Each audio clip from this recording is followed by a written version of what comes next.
What's up, Tech family? My name is Josh Tech, and on this episode, I'm going to talk about how I failed a front-end developer interview. So let's get straight into it.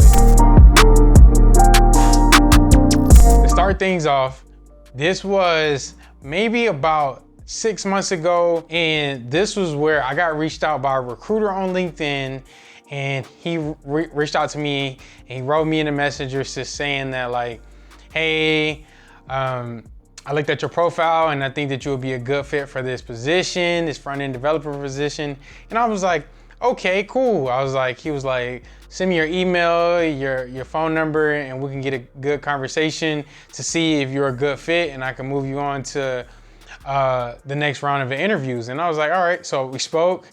He talked about the salary. He talked about my experience, and we just went over just the basics that you do with the recruiter. I ended up getting through that, making it to the next round. And when I made it to the next round, this was a interview with one of the person that I was going to be working with directly. And in this interview, he went over my portfolio. He went over just my previous work and just some high level questions just to see what I knew about JavaScript and things of that nature. So basic questions though. So nothing too deep, like mainly some stuff like what is a string, Boolean, what's the difference between a double equal and a triple equal, like those things. So we went over that. Then I ended up making it past that round, and my confidence was growing. I was like, okay. And then they said in this next round, I got 2 panel interviews, and this was pretty much like the final round in this sense. So I was like, yes, the recruiter was letting me know. I'm like, yeah, I got this. You know, I'm not tripping about nothing. I know I'm gonna do well. And then I ended up doing the first, I'm gonna talk about the first panel first. So the first panel, I'm gonna say it was like on a Wednesday. The second panel was on Friday. Now the panel on Wednesday, it was 3 people. They ended up like asking me like really generic behavioral questions, just telling me a time where I dealt with conflict, you know, questions in which your code and how did you fix it, what security, how do you help with security when it comes to your website. And I usually, in that sense, I usually go over like the STAR method. I practice those questions, so kind of already had them, in which I had them in like in a story format, quick like 2-minute explanation, beginning, middle, end, then I concluded. So I kind of got through those. I was on a couple laughs in there too, and I was like, okay, I'm winning them over. I felt like I was asking some good questions, just keeping it very engaging and keep it like a conversation.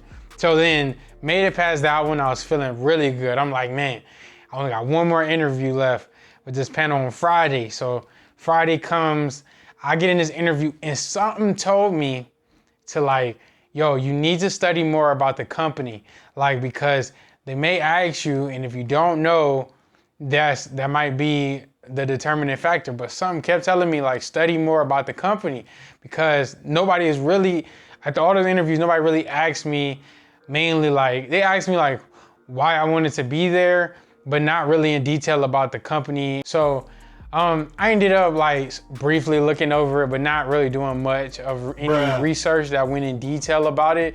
And looking back on it, I was like, man, I should have did a little bit more. But I went into that third interview and I'm feeling very confident. Then when I went into this interview, right on time, like I was getting through it pretty smoothly. And then this one woman, she had this like serious look, like she was ready. Like she looked like she was the one that was gonna grill you the most in the interview, like out of all of them. Like she just didn't play no games, and she was trying to filter out people. So after that, she ended up asking me a question in regards to like the company history. So tell me a little bit about the company. Tell me why this company appealed to you. Tell me what you know about this company. Like really tell me more than just, I wanted it because it's the developer position. And when I tell you, I froze up and I didn't have a good answer, and I just kept going back to the developer position responsibilities. And I could just tell that they wasn't like really listening. Like she was just kind of like, okay, I hear you, but I don't think you did enough research. And from that moment on, I tried to push my best to like fight through, but I had a feeling like that was it. Like that was a determining factor of why I felt like if they didn't pick me, that was gonna be it.